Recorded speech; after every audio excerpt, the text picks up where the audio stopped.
الله الرحمن الرحيم الحمد لله رب العالمين والعاقبة للمتقين والصلاة والسلام على سيد الأنبياء والمرسلين وعلى آله وأصحابه أجمعين أما بعد فأعوذ بالله من الشيطان الرجيم بسم الله الرحمن الرحيم إنما المؤمنون الذين إذا ذكر الله وجلت قلوبهم وإذا تليت عليهم آياته زادتهم إيمانا وعلى ربهم يتوكلون آمنت بالله صدق الله مولانا العظيم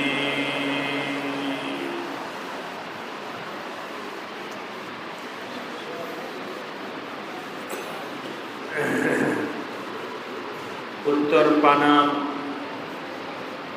বাইতুল মামুর জামে মসজিদ দফাদার বাড়ি রামপাল মুন্সিগঞ্জ এর এবং উত্তর পানাম যুব সমাজের উদ্যোগে আয়োজিত আজকের এই মহতী ইসলাহি মাহফিলে উপস্থিত হযরত উলামায়ে কেরাম মুরব্বিয়ানে কেরাম যুবক ভাইরা পর্দার আড়ালে আমার মা ও বোনেরা আল্লাহ রাব্বুল আলামিনের দরবারে অসংখ্য শুকরিয়া যে আল্লাহ রাব্বুল আলামিন মেহেরবানি করে দয়া করে আমাদেরকে আজকের এই মোবারক মজলিসে আসার বসার তৌফিক দান করেছে সকলে শুকরিয়া আদায় করে বলি আলহামদুলিল্লাহ। আমি এখন আপনাদের সামনে পবিত্র কোরআনে কারিমের সূরাতুল আনফালের 2 নম্বর আয়াত তেলাওয়াত করেছি।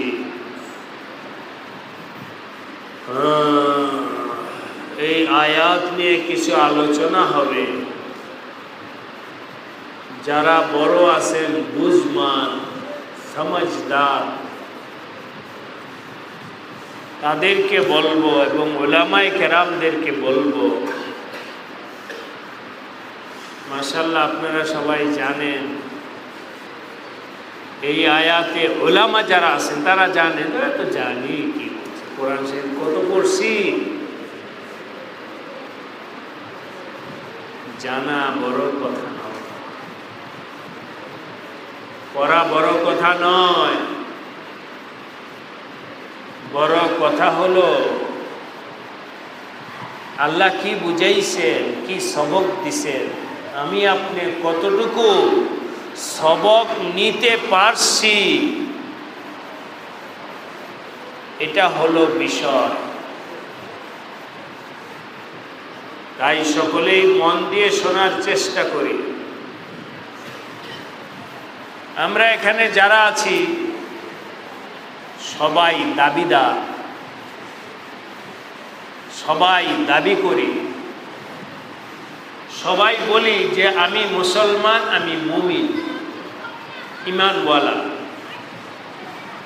ঠিক কিনা বলেন? আমি মুসলমান, আমি ইমানওয়ালা,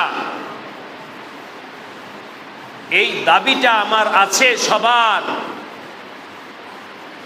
কিন্তু ভাই ও দোস্ত, ইমানওয়ালাদের মধ্যে আবার বিভিন্ন ক্লাস আছে, শ্রেণী আছে, স্তর আছে। এক হলো নিম্নমানের ইমানদার, আরেকটা হলো মধ্যমানের ইমানদার, আরেক হলো পরিপূর্ণ ইমানদার। আল্লাহ আমাদের সবাইকে পরিপূর্ণ ইমানদার হওয়ার তৌফিক দান করেন। আমিন। পরিপূর্ণ ইমানদারের আলামত কি? কিভাবে বুঝবো এই লোকটা ইমান হলো 1 ক্লাসের, এর ইমান হলো 2য় ক্লাসের, এর ইমান হলো পরিপূর্ণ? কিভাবে বুঝবো? আল্লাহ পাক আলামত বলেছেন, ইন্নামাল মুমিনুনা আল্লাযীনা ইযা যুকিরাল্লাহ ওয়াজিলাত কুলুবুহুম। যারা পরিপূর্ণ ইমানদার হবে, যাদের ইমান পরিপূর্ণ, তাদের সামনে যদি আল্লাহর নাম উচ্চারণ করা হয়, ইযা যুকিরাল্লাহ, যখন তাদের সামনে আল্লাহর নাম উচ্চারণ করা হয়, জিকির করা হয়, ওয়াজিলাত কুলুবুহুম, তখন তাদের অন্তর, তাদের কলব কাঁপা ওঠে। আল্লাহর নাম শুনলেই কলবের মধ্যে কম্পন সৃষ্টি হয়। ইযা তুলিয়াত আলাইহিম আয়াতুহু, যখন ইযা যুকিরাল্লাহু, যখন আল্লাহর নাম জিকির করা হয়, আল্লাহর নাম বলা হয়, ইযা যুকিরাল্লাহ ওয়াজিলাত কুলুবুহুম, তাদের অন্তর ভীত হয়, অন্তর ভয় পায়। আল্লাহ আমাদেরকে তৌফিক দান করে। আমিন। এই হলো একটা। জিকিরের সময় মন নরম হয়, জিকিরের সময় আল্লাহর ভয় বাড়ে। মহাব্বতের সাথে বলেন লা ইলাহা ইল্লাল্লাহ, লা ইলাহা ইল্লাল্লাহ, লা ইলাহা ইল্লাল্লাহ, লা ইলাহা ইল্লাল্লাহ, লা ইলাহা ইল্লাল্লাহ, লা ইলাহা ইল্লাল্লাহ, লা ইলাহা ইল্লাল্লাহ, লা ইলাহা ইল্লাল্লাহ, লা ইলাহা ইল্লাল্লাহ, লা ইলাহা ইল্লাল্লাহ, লা ইলাহা ইল্লাল্লাহ, লা ইলাহা ইল্লাল্লাহ, লা ইলাহা ইল্লাল্লাহ, লা ইলাহা ইল্লাল্লাহ,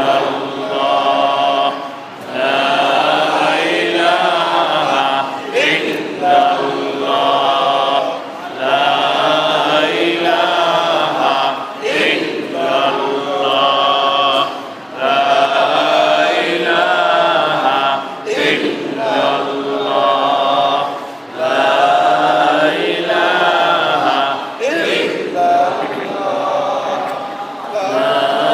ইলাহা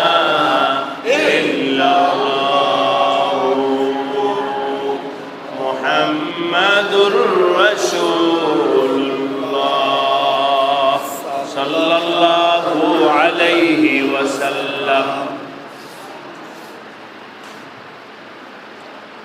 হাদিসে আসছে, আমার নবীজি বলেন, 7 শ্রেণীর মানুষকে আল্লাহ আরশের ছায়ার নিচে জায়গা দিবেন। সুবহানাল্লাহ বলেন। কয় শ্রেণীর মানুষকে? এই সব আলোচনা এখন করব না। তার মধ্যে একটা হলো ওয়ারাজুলুন যাকারাল্লাহ খালিয়ান ফাফাজাত আইনাহু। ওই ব্যক্তিকে আল্লাহ আরশের ছায়ার নিচে জায়গা দিবেন যেই ব্যক্তি একা একা বইসা আল্লাহর জিকির করে। ঘরে এক রুমে ঢুইকা একা একা বইসা আল্লাহর জিকির করে।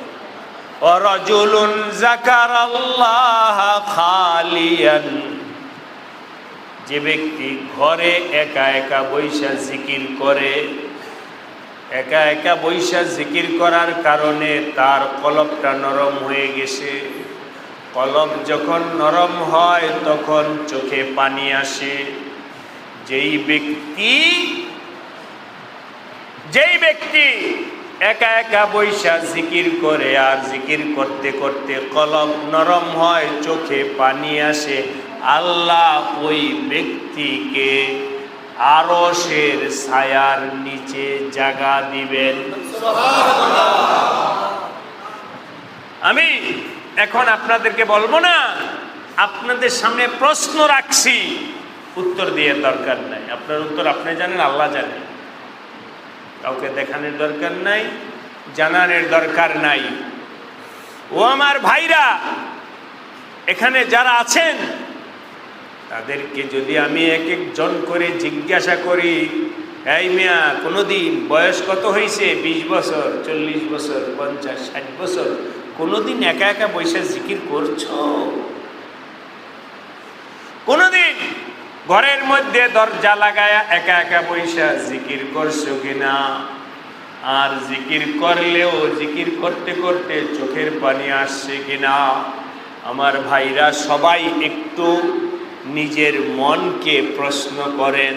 50 বছর হইল কোনোদিন তো একা বৈশা জিকির করি নাই, তাহলে আমি আরশের ছায়ার নিচে জায়গা পাওয়ার আশা কিভাবে রাখি? ওখানে কি টাকায় কাজ চলবে? চেয়ারম্যান, মেম্বার, এমপি, মন্ত্রী, কোন কাজ চলবে? এমনি কথার কথা বলি, আল্লাহ আমাদের সবাইকে মাফ করে দেন, আমিন। বাংলাদেশে এ সমস্ত পদ পদবি অনেক দাম আছে, কিন্তু হজ উমরায় যখন আমাদের দেশের এমপি, মন্ত্রী, ডিসি, এসপি হজে যায়, কেউই চেনে না। থাকলে তুমি বাংলাদেশে, এখানে কিছুই না। বুঝেন নাই কথা? যাই হোক, এই বিষয়ে গেলাম না। আরে দুনিয়াতেই তো তোমার এক জায়গা থেকে কথার কথা, আপনাদের এই এলাকার চেয়ারম্যান যদি খুলনা যায়, দাম আছে? এই ইউনিয়নের সে চেয়ারম্যান খুলনার কিছু না, খুলনায় কোনো দাম নাই। বাংলাদেশের এমপি সৌদি আরবে কোনো দাম নাই, বাংলাদেশের মন্ত্রীর সৌদি আরবের কোনো দাম নাই। ঠিক কিনা বলেন? কবরে দাম কোথায় হবে? কিচ্ছু হবে না। কবরে যদি আরশের ছায়ার নিচে জায়গা চাও, তাহলে দোস্ত বৈশা বৈশা যারা আজকে ওয়াদা করেন, যারা জীবনেও এমন কোনো দিন বৈশা জিকির করি নাই, আজকে নিয়ত করেন, আল্লাহ কোনো দিন তো এমন আমল করি নাই, আজকে নিয়ত করলাম, আজকে হোক কালকে হোক, আমি ঘরের মধ্যে একা একা বৈশা দরজা লাগায়া আল্লাহর জিকির করব। একা একা বৈশা জিকির করব। একা একা বৈশা জিকির করা সম্ভব কি না? কে কে করবেন? হাত উঠান। আল্লাহ আমাদের সবাইকে তৌফিক দান করেন। হাত নামান। হ্যাঁ, জিকির করা সম্ভব, চোখে পানি আসা না আসা দোস্ত, এখানে তো অনেক ক্ষেত্রে আমার আপনার ইচ্ছা নয়, আমার আল্লাহ যদি চোখে পানি দেন। ঠিক কিনা বলেন? আচ্ছা, যতটুকু তুমি পারো ততটুকুই করো। তুমি একা একা জিকির শুরু করো, চোখে পানি দেনেওয়ালা আমার মাওলা আল্লাহ দিলে হবে। যদি তোমার চোখে একা একা বৈশা জিকির করার কারণে চোখে পানি চলে আসে, আমার নবীজি বলেন তুমি হাসরের দিন আরশের ছায়ার নিচে জায়গা পাইবা।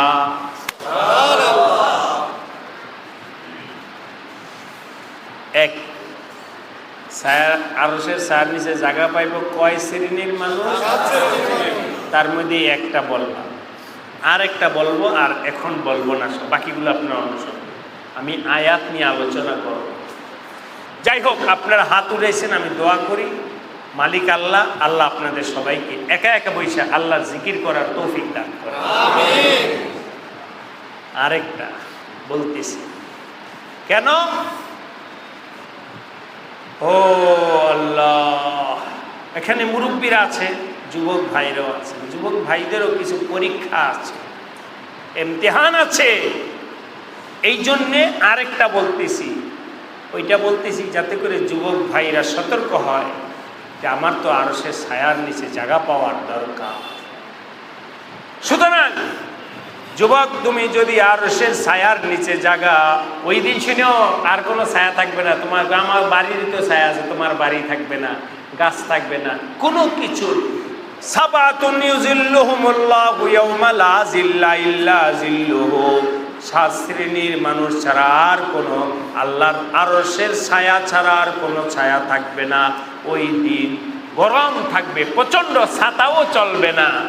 ওই দিন ছায়া পাবে কয় শ্রেণীর মানুষ?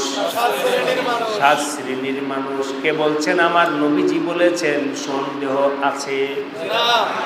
ভুল হওয়ার সম্ভাবনা আছে? নাই, নাই। আপনাদের কি কষ্ট হচ্ছে? আমি আজকে জুমার নামাজ ঢাকায় পড়ে আসছি, এই পর্যন্ত 3টা না 4টা বয়ান করছি মুন্সিগঞ্জ, সব জায়গায় একটু একটু বয়ান করছি, আর সব জায়গায় বলে আসছি যে পুরা বয়ান করবো বলে পানাম গিয়ে সব বয়ান এখানে রেখে দিছি।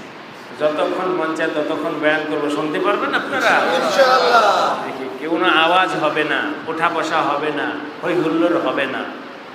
আচ্ছা, যাক, আল্লাহ আমাদের সবাইকে তৌফিক দান করেন। আমিন।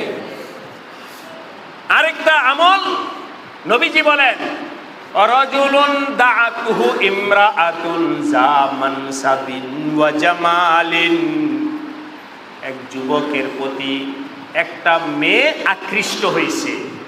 এক যুবকের প্রতি এক মেয়ে আকৃষ্ট হয়েছে, যেই মেয়ে সুন্দরী মেয়ে, জামান সাবিন ওয়া জামালিন, পয়সাওয়ালার মেয়ে, সুন্দরী মেয়ে, তার প্রতি আকৃষ্ট হয়েছে।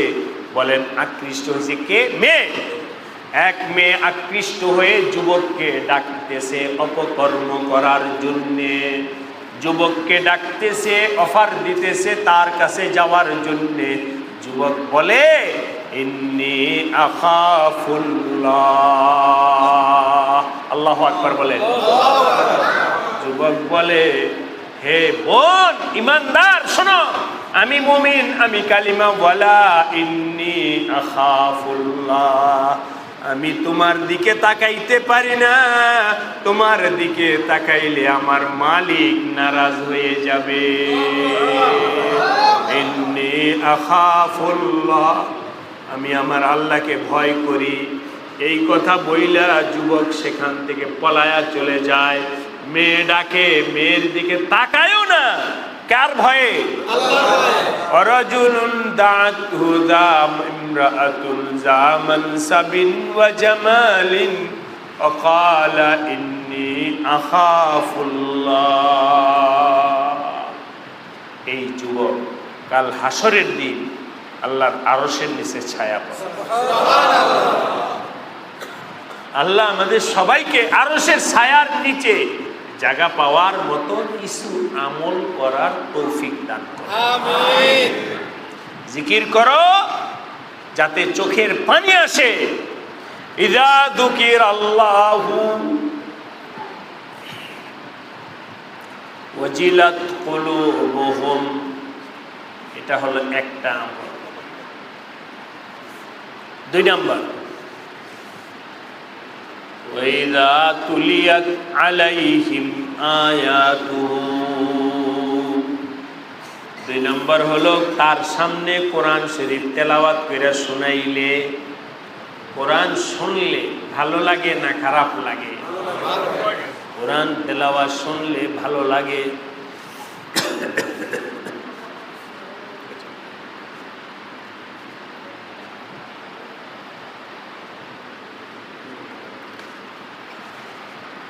কোরআন শুনলে ভালো লাগে, আসলেই লাগে কি না?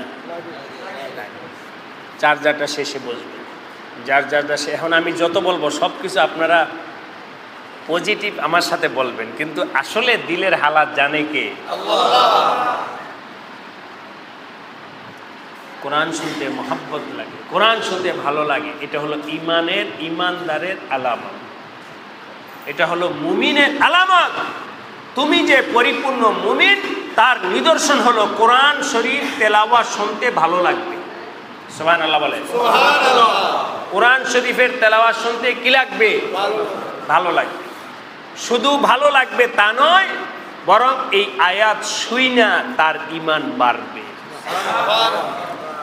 ওয়াইদা তুলিয়াত আলাইহিম আয়াতুহু যাদাতহুম ঈমানা, ঈমান বাড়বে। আল্লাহ আমাদের সবাইকে তৌফিক দান করে, আমিন। তেলাওয়াত শুনলে কি বাড়বে? তেলাওয়াত শুনলে ঈমান। ঈমান বাড়ে কিভাবে এটা আমি এই মাইকের বয়ানে আপনাদেরকে বুঝাইতে পারব না, আমার সাথে ব্যক্তিগত আলোচনা করতে হবে, ব্যক্তিগত। এখন এই আলোচনায় বুঝা যাদাতহুম ঈমানা কেমন কিভাবে হবে, এটা ব্যক্তিগত আলোচনায়। ওয়াইদা তুলিয়াত আলাইহিম আয়াতুহু যাদাতহুম ঈমানা, দুইটা হলো আলামত পরিপূর্ণ মুমিনের।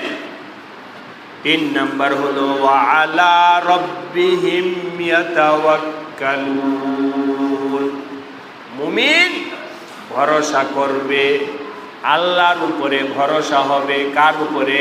আল্লাহর উপরে। ওয়া আলা রাব্বিহিম ইয়াতাওয়াক্কালুন, আমার রিজিক দেন কে? আল্লাহ। আমাকে সুস্থ করেন কে? আল্লাহ। বিপদ থেকে উদ্ধার করেন কে? আল্লাহ। রোগ থেকে বালাই দেন কে? আল্লাহ। যে কোনো হালাত আসুক মুমিন মনে করে এই মুসিবত থেকে আমাকে রক্ষা করার মালিক একমাত্র কে? আল্লাহ। মুমিন কখনো কোনো বিপদে, কোনো মুসিবতে, কোনো সমস্যায় পড়ে ঘাবড়াবে না। মুমিন কোনো মুসিবতে পইরা হাল ছাড়বে না।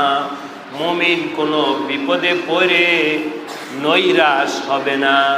মুমিন মনে করবে আমি নদীতে পড়ছি, আমার মালিক আছে কে? আল্লাহ। আমি সাগরে পড়ছি, আমার মালিক আছে কে? আল্লাহ। আল্লাহ আমাদের সবাইকে তৌফিক দান করে, আমিন। তাওয়াক্কুল করার তৌফিক দান করে, আমিন। এভাবেই বলছি আপনাদেরকে শিক্ষার জন্যে। একবার আমি এক সফরে মদিনা শরীফ থেকে রিয়াদ হয়ে বাংলাদেশে আসব। তো যাই হোক, যখন বিমানে উঠলাম, মদিনা শরীফের এয়ারপোর্ট থেকে বিমানে উঠলাম, বিমান ছাড়ছে, আবহাওয়া বিভিন্ন কারণে বিমানটা খুব কাঁপকাঁপি শুরু হয়েছে। মানুষ হিসাবে একটু ভয় লাগবেই। তো মোটামুটি আমি ভালো ভয়ই লাগতেছিল আমার, কার কাছে প্রকাশ করিনি। চিন্তা করলাম, নিজেকে বুঝাইলাম, ভয় পায়া লাভ নাই, এখান থেকে আমাকে কেউ উদ্ধার করতে পারবে না। আপনাদেরকে যারা আছেন জিজ্ঞাসা করে, বিমানে কারোর কাছে ফোন করা যায়? কারো থেকে সাহায্য নেওয়া যায়? আল্লাহ না করুক বিমানে যদি আগুন লাগে, দমকল যাবে? কোনো কাজ হবে না, বাঁচার কোনো উপায়ও নাই। সুতরাং এ সমস্ত ভয় পায়া লাভ নাই।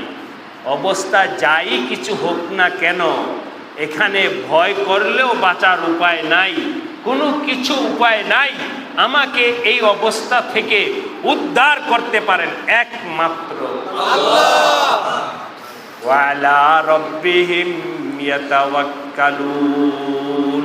যখন আমি আমার মনকে বুঝাইলাম যে কিছু হয়ে গেলে কারো কোনো চিন্তা করে লাভ নাই, আমার আল্লাহ বাঁচাইতে পারেন, যখন আমি আমার মনকে বুঝাইলাম যে আল্লাহর দিকে মোতাবজ্জু হও, আল্লাহকে ডাকো, আল্লাহ পাক এর এত বড় দয়া, মুহূর্তের মধ্যে আমার দিলের সব ভয় চলে গেছে। ভয়ও চলে গেছে। কি হলো কিছুই বুঝতে পারবো না। ভয় দিল থেকে চলে গেল, বিমান কাঁপিও বন্ধ হয়ে গেছে। আল্লাহ পাকের নুসরত, আল্লাহকে ডাকলে আল্লাহ পাকের নুসরত। ভাই ও দোস্ত, সফরে যাও, দিল বানাও, ইমান বানাও, মোহাব্বতের ইমান বানাও। চোখ দিয়ে আল্লাহর নুসরত দেখতে পারবা, চোখ দিয়ে আল্লাহর নুসরত দেখতে পারবা। এই ঘটনা আমি আপনাদেরকে প্রায় আরেকবার শুনাইছি। এই এলাকায় না জানি না, সাতক্ষীরা গেছিলাম। সাতক্ষীরা সফরে যাইতে যাইতে একবার আমাকে নিয়ে গেছে এক দ্বীপের মধ্যে, ট্রলারে, ভাঙ্গাচোরে একটা ট্রলার উঠেইছে, সাগরের পার দিয়ে এই ট্রলার যাবে। সাগর যখন নদীর মাঝখানে গেছে, এমন ঝড় বাতাস শুরু হয়েছে, ঢেউ দেখা আমি ওদেরকে বললাম, বাবা তোমরা ব্যাক করো, সামনে যাওয়ার দরকার নাই, আমি যাব না, ওই এলাকায় যাব না, ব্যাক করো। ওরা আমাকে বলল, হুজুর ওই এলাকার মানুষ খুব অপেক্ষায় আছে, ওই এলাকায় কষ্ট থাকার কারণে কোনো আলেম ওলামা বড়রা যায় না, আপনি যাইবেন এটা শুই না, ওই এলাকার মানুষ অনেক, যদি না যান অনেক কষ্ট পাবে। আচ্ছা যাও যাও যাও যাও, ট্রলারের তেজ বাড়াও। বাড়াইতেছে না, কি ব্যাপার? আমি রাগ করতেছি, ট্রলারের তেজ বাড়াও। হুজুর ট্রলার নষ্ট হয়ে গেছে। এবার কি করবো এখন? ফোন করছি, পারে আরেকটা ট্রলার আসতেছে, ট্রলার পাল্টাইতে হবে। এই অবস্থা। যাই হোক, আল্লাহ হেফাজত করে নেওয়া। আল্লাহ আল্লাহ করতেছি, আরেক ট্রলার আসছে, ওই নদীর মাঝখানে বাঁধছে। এরপরে এক ট্রলার থেকে আরেক ট্রলারে গেছি। যাই হোক, চলতে চলতে 2-2.5 ঘন্টা পার হয়ে ওই এলাকায় গেছি। যাওয়ার পরে ওদেরকে বললাম, বাবা শোনো, ফেরার সময় বাই রোডে ব্যবস্থা আছে কিনা, মোটর সাইকেলে আমাকে দাও, আমি নদী পথে আর যাব না। ওরা বলল, হুজুর, আমি বললাম এটা অযৌক্তিক, 1 ঘন্টার জায়গায় 2 ঘন্টা লাগবে, ভাড়া 100 টাকার জায়গায় 500 টাকা লাগবে, যাওয়ার অবশ্যই ব্যবস্থা আছে, আমাকে মোটর সাইকেলে দাও, আমার আবার আসতে হবে এই পথে। তাওআন ওয়া কারহা, মন কোনোভাবেই চাচ্ছিল না। আল্লাহকে বললাম, আল্লাহ এই নদী তোমার হুকুমে চলে, সাগর কার হুকুমে চলে? আল্লাহ। তো তুমি নদীকে ঠিক করে দাও। আলা রব্বিহিম ইয়াতাওয়াক্কালুন। দোয়া করে ঘুমায় পড়লাম ট্রলারের ছাদের উপর, শুয়ে ঘুমায় পড়ছি। জিলে চলতেছে, জিলে, বিলে বিলে, সামনে নদী, আমি ঘুমায় পড়ছি। ওই দেখা যায় পা, ঘুম ভাঙছে, এই আর কতক্ষণ বাকি আছে? তো হুজুর ওই যে পার দেখা যায়। নদী পার হয়ে এসে বসে, হুজুর একেবারে ঠান্ডা হয়ে গেছে, কোনো ঢেউ নেই, আমাদের এই পুকুর যেমন পানি এমন। কে? মালিক কে? আলা রব্বিহিম ইয়াতাওয়াক্কালুন। হে মুমিন, তোমার পরিপূর্ণ ঈমান আছে কিনা? এই আয়াতে আল্লাহ 3টা আলামত বলেছেন মুমিনের। 1 নম্বর আলামত হলো জিকির করলে আল্লাহর ভয় দিল কাঁপবে। 2 নম্বর হলো তেলাওয়াত করলে ঈমান বাড়বে। 3 নম্বর হলো সব অবস্থায় তাওয়াক্কুল করবে কার উপরে? আল্লাহর উপরে। আল্লাহ আমাদের সবাইকে 3টা সিফাত হাসিল করার তৌফিক দান করেন, আমিন। তবে এটাও বলে রাখি, এই 3টা গুণ মীর কাদিম বাজারে কিনতে পাওয়া যায় না, ডিব্বার মধ্যে টাকা দিয়া কিনা নিয়ে আসবো। এই 3টা গুণ দোস্ত কোনো মেডিকেল হাসপাতালে পাওয়া যায় না, ওষুধ কিনা নিয়ে আসবো। এই 3টা সম্পদ ঢাকায় পাওয়া যায় না, চায়নায় পাওয়া যায় না, ভারতে পাওয়া যায় না, কোথাও পাওয়া যায় না। ये दौलत नहीं मिलता है बादशाहों की खजीने में। জিকির করলে চোখে পানি আসে, এটা কোথাও এই সিফত পাওয়া যাবে না। আল্লাহ ওয়ালাদের সোহবতে চলে যাও, আল্লাহ ওয়ালাদের মজলিসে চলে যাও, আল্লাহ ওয়ালাদের সাথে বৈশা বৈশা জিকির করতে থাকো। আজকাল এক সময় আল্লাহ পাক তোমার চোখের দরিয়াকে খুলে দিবে। সুতরাং এই 3 সিফাত যদি পাইতে চাও, তাহলে হাসিল করতে চাইলে আল্লাহ ওয়ালাদের সোহবতে যাও। আল্লাহ আমাদের সবাইকে তৌফিক দান করেন, আমিন। একটা বিষয়ের আলোচনা করলাম, 2 আরেকটা বিষয়ের আলোচনা। 2 নাম্বার, আল্লাহ আল্লাহ আল্লাহ, লোভ, লোভ, হিরস, সম্পদের লোভ, ক্ষমতার লোভ, সম্পদের লোভ, ক্ষমতার লোভ। ভালো না খারাপ? খারাপ। কেমন খারাপ একটু শোনেন। নবীজি বলেন, মাজিবানে জায়ানে, ক্ষুধার্ত 2টা বাঘ যদি তুমি বকরির পালের মধ্যে ছাইরা দাও, এই ক্ষুধার্ত বাঘ 2টা বকরির পালকে যেভাবে মুহূর্তের মধ্যে খতম করে দিবে, হে ঈমানওয়ালা, তোমার ভেতরে সম্পদের লোভ আর ক্ষমতার লোভ, এই লোভ 2টা জিনিসের লোভ যদি তোমার অন্তরে চলে আসে, এই সম্পদ আর ক্ষমতার লোভ তোমার ঈমান আমলকে ওইভাবে ধ্বংস করে দেয়। কিসের লোভ? তাহলে জিকির, তেলাওয়াত এগুলো ঈমান বাড়ায়। সম্পদ এবং ক্ষমতার লোভ ঈমান কমায় না ধ্বংস করে দেয়? কে বলছেন? হাকিমুল উম্মত আশরাফ আলী থানভী রহমতুল্লাহ আলাইহি বলেন, লোভ এর 3টা স্তর আছে। এদিকে তাকান, আমার দিকে তাকান, আমার দিকে তাকান। লোভের 3টা স্তর আছে। কয়টা? 3টা। 1 নাম্বার হলো পয়সা লাগবে, টাকা অর্জন করতে হবে, যে কোনো ভাবে হোক। হারাম ঠিক আছে, তাও আছে।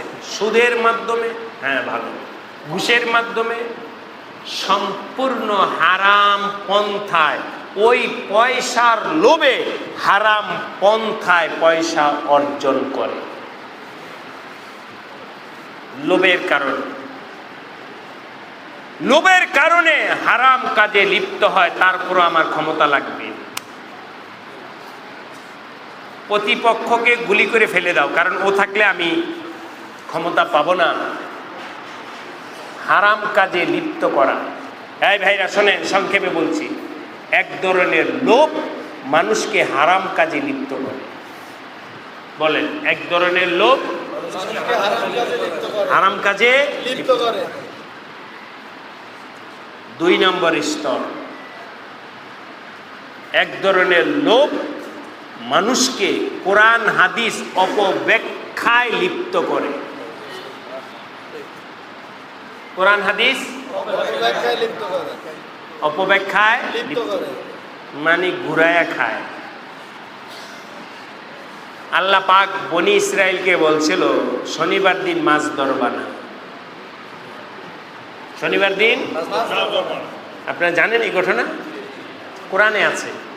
বনি ইসরায়েলদেরকে শনিবার দিন মাছ ধরতে নিষেধ করছে। কেন কি এগুলো আমাদের আলোচনায় যাব না, কারণ এটা আমার আলোচ্য বিষয় না। এখন আল্লাহর হুকুম, মাছ ধরতে পারবা না শনিবার দিন। তো ওরা মাছ ধরা বন্ধ করছে, কিন্তু দেখা গেল শনিবার দিনেই মাছ নদীর তীরে আইসা বাইসা থাকে।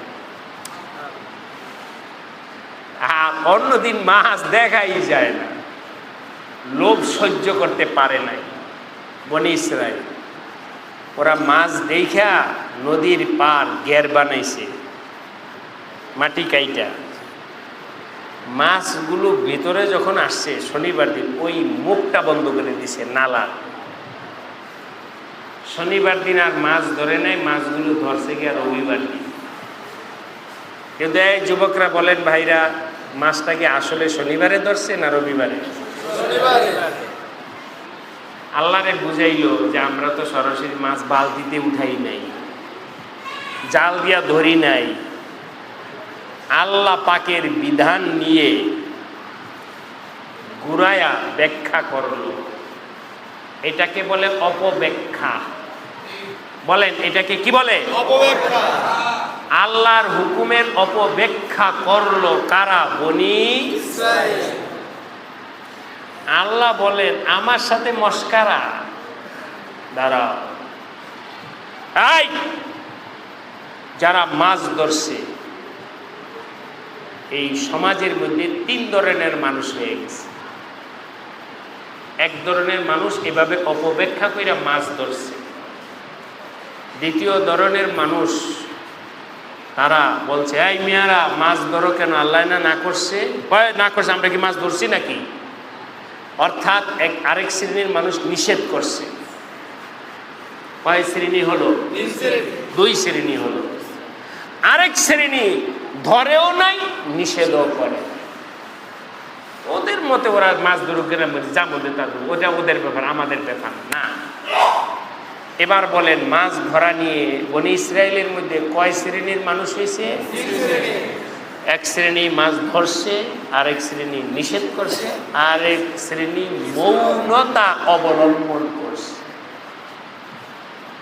আল্লাহ বলেন, যাও, ওরা আমার বিধানকে পাল্টাইছে, ওদেরকে পাল্টায়া দাও। আল্লাহ পাক বর্ণনায় আসছে, কোন কোন বর্ণনায় আসছে যারা মাছ ধরছে তারা সবাই বানর হয়ে গেছে, আর মানুষ থাকে না। কি হয়েছে? বানর। দ্বিতীয় নাম্বার, যারা মৌনতা অবলম্বন করছে তারাও বানর হয়েছে। আল্লাহ পাক মুক্তি দিছেন কাদেরকে? যারা বলেন, মুক্তি পাইছে কারা? যারা নিষেধ করছে, আল্লাহ তাদেরকে মুক্তি দান করছে। এখান থেকে সবাইকে বলবো, আজকে সমাজের মধ্যে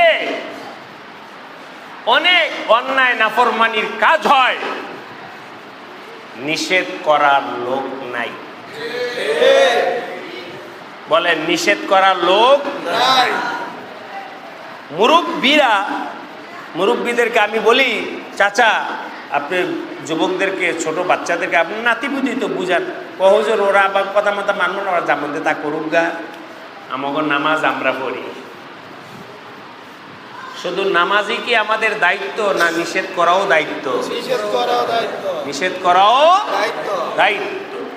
আজকে আমাদের সমাজে অন্যায় গুনাহ করে, কথার কথা বলছি, আপাতত এক দৃষ্টিতে বলছি, শতকরা 5 জন। কয়জন? কথা শেষ করে নেই, এরপরে আপনাদের দ্বিমত থাকলে বলবেন। গুনার আয়োজন করে 5 জন। কয়জন? তাহলে আর বাকি আছে কয়জন? 95। এই 95 জন কেউই ওদেরকে নিষেধ করার সাহস রাখে না, সাহস রাখে না। যার কারণে ওই 5 জন ওই গুনাহেটা করেই ছাড়ে। যখন গুনাহের আয়োজন করে তখন বাকি 85% ওখানে শরীক হয়ে যায়। মেলা চিনেন? মেলা গুনাহ হয় না সওয়াব হয়? বলেন, আপনারা কি সমাজে সবাই মিলে মেলার আয়োজন করে না 5 জনে? কিন্তু কেউই তাদেরকে নিষেধ করার সাহস পায় না। এই যে দেখো বনি ইসরায়েলকে আল্লাহ কি করছে, যারা সম্পদ এবং ক্ষমতার লোভে আল্লাহ পাকের বিধানকে অপব্যাখ্যা করে, তারা হলো 2 নম্বর স্তরে। এই দোনোদল জাহান্নামী। এই দোনোদল কি? 3 নাম্বার। কিসের 3 নাম্বার? লোভ। কিসের? লোভের 3 নাম্বার স্তর হলো টাকা পয়সা হওয়ার আশা রাখে। টাকা হলে ভালো হইত, বাল বাচ্চা নিয়ে একটু আরামে চলতে পারতাম, টাকা হলে একটু ভালো চলতে পারতাম, টাকা হলে মসজিদে দান করতে পারতাম, টাকা হলে আত্মীয় স্বজনের হক আদায় করতে পারতাম। সেই হিসাবে টাকা পয়সার দরকার। এই জন্যে টাকা উপার্জন করতে ব্যবসা বাণিজ্য করে, তবে হারামও করে না, হারামের অপব্যাখ্যাও করে না। দেখি আপনারা আমার কথাটা বুঝছেন কিনা। টাকা অর্জন করার জন্যে হারাম পথে যায় না। বলেন, 1 নম্বর কি বলছি? টাকা অর্জন করার জন্যে হারাম পথে যায় না। আবার আল্লাহর হুকুমকে ওই ঘুরায়াও অপব্যাখ্যাও করে না, হালাল ভাবে চেষ্টা করে। এই লোভ ভালো না খারাপ? এটা অসুবিধা। সুতরাং আপনাদেরকে বলে যাচ্ছি, এটা আসলে লোভই বলে না, এটা তো হলো চেষ্টা। এটা হলো চেষ্টা। হালাল তরিকায় উপার্জনের চেষ্টা করো, হালাল তরিকায় উপার্জনের চেষ্টা করো, হালাল তরিকায় উপার্জনের চেষ্টা করো। আমার ভাইরা, আপনাদেরকে বলবো, নিজের ঈমান হেফাজতের জন্যে ওই হারাম পন্থার লোভগুলো পরিহার করার জন্যে সবাই চেষ্টা করবেন, হাত উঠান। আল্লাহ আমাদের সবাইকে তৌফিক দান করেন। এই 2টা আলোচনা হয়ে গেল। 3 নাম্বার আলোচনা, ঈমান যদি বৃদ্ধি পায়, আল্লাহর ভয় যদি বাড়ে, তাহলে জান্নাত না জাহান্নাম? জান্নাত। ঈমান যদি নষ্ট হয়, আমল যদি নষ্ট হয়, জান্নাত না জাহান্নাম? জাহান্নাম। জাহান্নাম। এই ভাইরা, লেখা রাখতে পারো, লেখা রাখতে পারো, কোরআনের কথা লেখা রাখো, কোরআনের কথা। ইন্নাল্লাহা শাকিরুন আলিম, ইন্নাল্লাহা শাকিরুন আলিম। কোরআনে হাদিসে যত জায়গায় বলা আছে, অমুক আমল করলে তুমি জান্নাত পাইবা, ওই আমল করলে জান্নাত পাবে 100%। সুবহানাল্লাহ বলেন। কেন? আল্লাহ পাক আল ইয়াজু বিল্লাহ, দুনিয়াতে মানুষ একে অপরকে ধোঁকা দেয়। অমুক কাজ করলে তোরা এই পুরস্কার দিব, করছে, কয় তালবাহানা কইরা দেয় না। কিন্তু আপনাদেরকে জিজ্ঞাসা করি, আল্লাহ পাক বান্দাদেরকে নেকামল করার কারণে যেই জান্নাতের প্রতিশ্রুতি দিবেন, ওইটা আল্লাহ দিবেন না ধোঁকা দিবেন? দিবেন। যে এটা কয় পার্সেন্টে কি? সবাই বলেন কয় পার্সেন্ট? ইন্নাল্লাহ শাকিরুন, 100%, কোনো সন্দেহ নাই। ইন্নাল্লাহ শাকিরুন আলিম, বান্দা তুমি কষ্ট কইরা নামাজ পড়বা, আল্লাহ তোমাকে উপহার দিবেন না, এটা হতে পারে না। বান্দা তুমি কষ্ট করে যাকাত দিলা, আল্লাহ তার পুরস্কার দিবেন না, এটা হতে পারে না। তুমি জিকির করলা, তুমি হালাল তরিকায় চললা, তুমি জিনা থেকে বিরত রইলা, তুমি সুদ থেকে বিরত রইলা, তুমি ঘুষ থেকে বিরত রইলা, তুমি নেশা থেকে বিরত রইলা, আর আল্লাহ তোমাকে পুরস্কার দিবেন না, এটা হতে পারে না। ইন্নাল্লাহা লা ইউখলিফুল মিআদ। দুনিয়ার মানুষ ওয়াদা কইরা খেলাফ করে, কিন্তু আমার আল্লাহ কখনোই ওয়াদার খেলাফ করেন না, ওয়াদার খেলাফ করেন না। আল্লাহ আমাদের সবাইকে আল্লাহ পাকের ওয়াদার উপরে একিন পায়দা করার তৌফিক দান করেন, আমিন। এই তিনটা কথা বলার নিয়ত ছিল, আলহামদুলিল্লাহ তিনটা কথা বলা হয়ে গেছে। এক নাম্বার কথা হলো ঈমান বাড়াও, আমল বাড়াও। দুই নাম্বার হলো ঈমান আমল নষ্ট কইরো না। তিন নাম্বার হলো ঈমান আমল হেফাজত থাকলে আল্লাহ যে ওয়াদা করছেন এই ওয়াদার উপরে একিন পায়দা করো, এই ওয়াদার উপরে একিন পায়দা করো। এই ওয়াদার উপরে একিন পায়দা করতে হলে দুইটা আমল করতে হবে। একটা আমল হলো দাওয়াত ও তাবলীগে মাঝে মধ্যে সময় দাও, 3 দিনের জামাতে বের হও, 3 দিনের জামাতে বের হও, মাঝে মধ্যে ঘর থেকে বের হও, মাঝে মধ্যে দোকান থেকে বের হও, মাঝে মধ্যে সমাজের ব্যবস্থাপনা থেকে একটু আলাদা হও। মনটা খারাপ হয়ে গেছে, দিলটা গান্দা হয়ে গেছে, হাত উঠাইলে চোখে পানি আসে, নামাজে দাঁড়াইলে মজা পাই না, নামাজ পড়তে যাইতে মন চায় না, এমন হালাত। দোস্ত বলেন, আপনারা একটু বলেন, হয় কি না? মাঝে মধ্যে হয় না? মুনাজাত দিতে মন চায় না, জিকির করতে মন চায় না, নামাজ পড়তে মন চায় না, এমন হালাত হয়। যখন তোমাদের মনের মধ্যে এমন হালাত হবে, দৌড়াইয়া যাও আল্লাহ ওয়ালার কাছে, খানকায় যাও দৌড়াইয়া, 2 দিন থেকে আসো।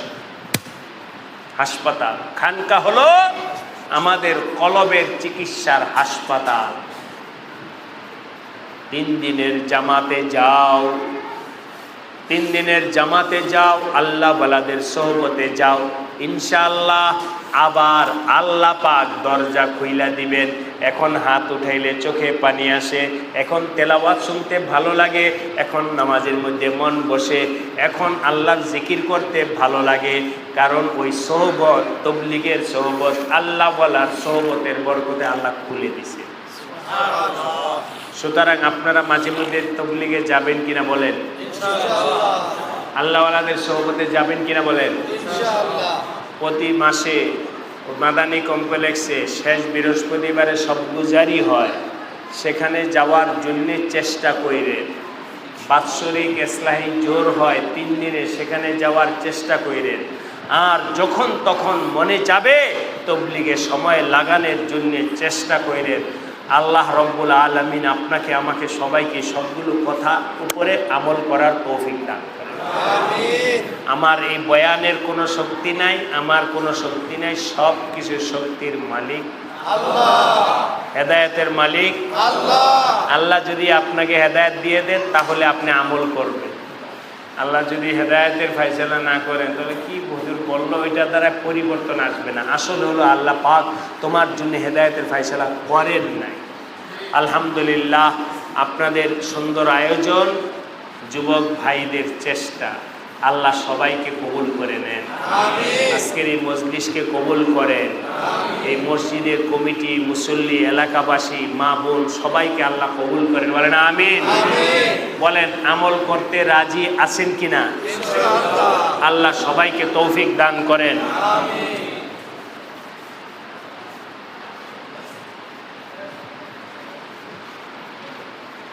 রুমালটা